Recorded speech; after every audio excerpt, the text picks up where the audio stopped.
अस्सलाम वालेकुम। आज हम इलेक्शन एक्ट 2017 का पार्ट 2 पढ़ेंगे, जिसमें डिफिनीशंस शामिल हैं। उससे कुछ MCQs बनाए हैं। तो आइए सीधा MCQs की तरफ चलते हैं। वो थोड़े से अब डिफिनीशन जो है वो टेक्निकली आपको याद करने पड़ेंगे, क्योंकि इसमें बहुत ज़्यादा फ़र्क नहीं होता। तो कोशिश होगी कि आपको आसान अल्फाज में समझा सकूं। ये मैंने पेज पे लिखा भी है, और अगर किसी को एक्सप्लेन करने की ज़रूरत हो तो मैंने एक्सप्लेन भी किया है। उसके अलावा अगर कोई मुश्किल हो तो आप कमेंट में मुझे लिख सकते हैं।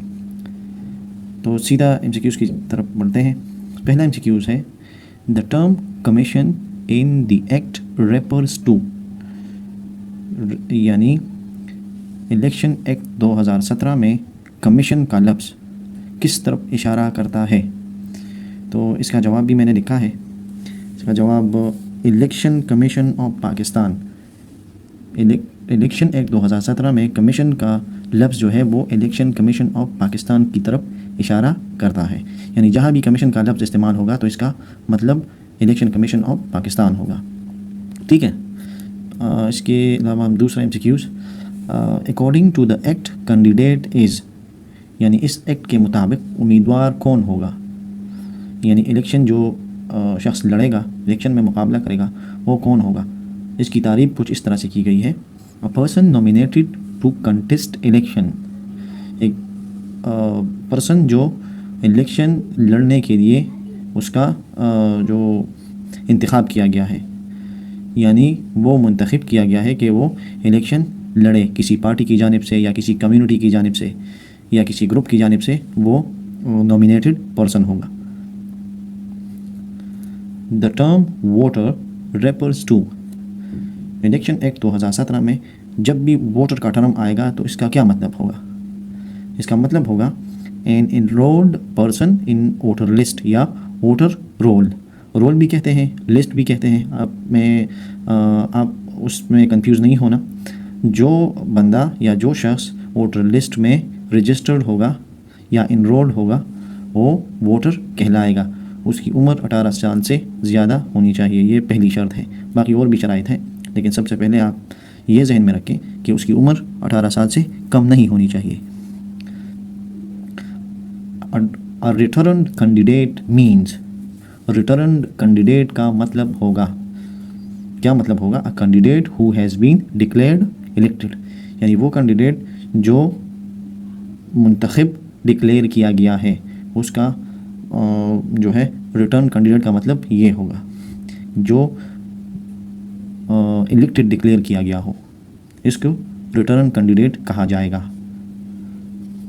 Electoral area in the rural region is defined as, electoral area हम आमतौर पे जो दही इलाके हैं वहाँ पे हम विलेज को कहते हैं या हल्का को कहते हैं, और अभी जो शहरी इलाके हैं उसमें जो खैबर पख्तूनख्वा में हम उसे कहते हैं नाइबरहुड कौंसल। इसको वोटर लिस्ट, इसको इलेक्शन एक्ट 2017 में विलेज या सेंसस ब्लॉक कहा गया है। विलेज और सेंसस ब्लॉक, इलेक्शन एक्ट 2017 में उसे ये कहा गया है, विलेज और census block. Another MCQs is election expenses do not include, इंतखाबी खर्चों में शामिल नहीं होगा। कौन सा, डिपॉजिट पी अंडर सेक्शन 61, सेक्शन 61 में सारे एक्सपेंसेस को शामिल किया गया है, और उम्मीदवार पर लाजिम है कि वो इलेक्शन कमीशन में वो सारे जो ख़र्चे हैं वो जमा कराएगा जो कि इलेक्शन के दौरान उसने किए हैं। उसमें डिपॉजिट पी शामिल नहीं होगा।